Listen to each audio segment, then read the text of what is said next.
ಚಳ್ಳಕೆರೆ ನಗರದ ವಿಶ್ವಭಾರತಿ ಪ್ರೌಢಶಾಲೆಯಲ್ಲಿ ಶನಿವಾರ 12 ಗಂಟೆಗೆ ಶಾಲಾ ಪ್ರಾರಂಭೋತ್ಸವದ ಅಂಗವಾಗಿ ಪರಶಂಪುರ ಹೋಬಳಿಯ ಮುಖ್ಯ ಶಿಕ್ಷಕರ ಸಭೆ ಜರುಗಿತು. ಈ ಸಭೆಯಲ್ಲಿ ಕ್ಷೇತ್ರ ಶಿಕ್ಷಣಾಧಿಕಾರಿ ಕೆ. ಸುರೇಶ್ ಭಾಗವಹಿಸಿ ಮಾತನಾಡಿ, ಮೇ 29ರಿಂದ ತಾಲೂಕಿನಲ್ಲಿ ಶಾಲೆಗಳು ಆರಂಭವಾಗಲಿದ್ದು, ಶಾಲೆಗಳು ಆರಂಭವಾಗುವ ಮೊದಲೇ ಶಾಲಾ ಆವರಣ, ಶಾಲಾ ಕೊಠಡಿಗಳು ಸ್ವಚ್ಛತೆ ಹಾಗೂ ಅಡುಗೆ ಕೊಠಡಿಗಳನ್ನು ಸ್ವಚ್ಛತೆ ಮಾಡಿಸಬೇಕು ಎಂದು ಕ್ಷೇತ್ರ ಶಿಕ್ಷಣಾಧಿಕಾರಿ ಕೆ. ಸುರೇಶ್ ಅವರು ಮುಖ್ಯ ಶಿಕ್ಷಕರಿಗೆ ಸೂಚನೆ ನೀಡಿದರು.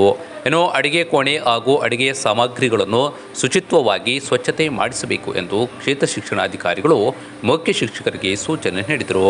ಶಾಲೆಗಳು ಆರಂಭವಾಗಲಿದ್ದು, ಶಾಲೆಗಳಿಂದ ಮಕ್ಕಳು ವಂಚಿತರಾಗದಂತೆ ಶಿಕ್ಷಕರು ಜವಾಬ್ದಾರಿ ವಹಿಸಬೇಕು. ಶಾಲೆಯಿಂದ ಹೊರಗುಳಿದ ಮಕ್ಕಳನ್ನು ಕಡ್ಡಾಯವಾಗಿ ಶಾಲೆಗಳಿಗೆ ಕಳಿಸುವಂತೆ ಪೋಷಕರಲ್ಲಿ ಜಾಗೃತಿ ಕೂಡ ಮೂಡಿಸಬೇಕು ಎಂದು ಕ್ಷೇತ್ರ ಶಿಕ್ಷಣಾಧಿಕಾರಿ ಕೆ. ಸುರೇಶ್ ಅವರು ಹೇಳಿದರು.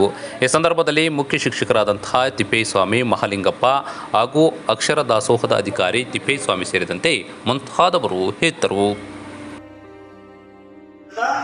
ಪ್ರಾಥಮಿಕ ಶಾಲಾ ಶಿಕ್ಷಕರ ಹೆಸರನ್ನು ಹೇಳೋದಿಲ್ಲ. ನಾನು ಬಾಲ್ಯಾವಸ್ಥೆಯಲ್ಲಿ ಹೇಳ್ತಾರೆ. ಅದಕ್ಕೆ ಕಾರಣ ನಮ್ಮ ಪ್ರಾಥಮಿಕ ಶಿಕ್ಷಣ ವ್ಯವಸ್ಥೆ ಮತ್ತು ಆ ವ್ಯವಸ್ಥೆಯಲ್ಲಿ ಶ್ರದ್ಧೆಯಿಂದ ಕರ್ತವ್ಯ ನಿರ್ವಹಿಸಿ ಸೇವೆಯನ್ನು ಪ್ರಾಮಾಣಿಕತೆಯಿಂದ, ಏಕಾಗ್ರತೆಯಿಂದ, ತ್ಯಾಗ ಮನೋಭಾವದಿಂದ ಕೆಲಸ ಮಾಡಿದ ಆ ಶಿಕ್ಷಕರಿಗೆ ಅದು ಸಮರ್ಪಣೆಯಾಗಿದೆ.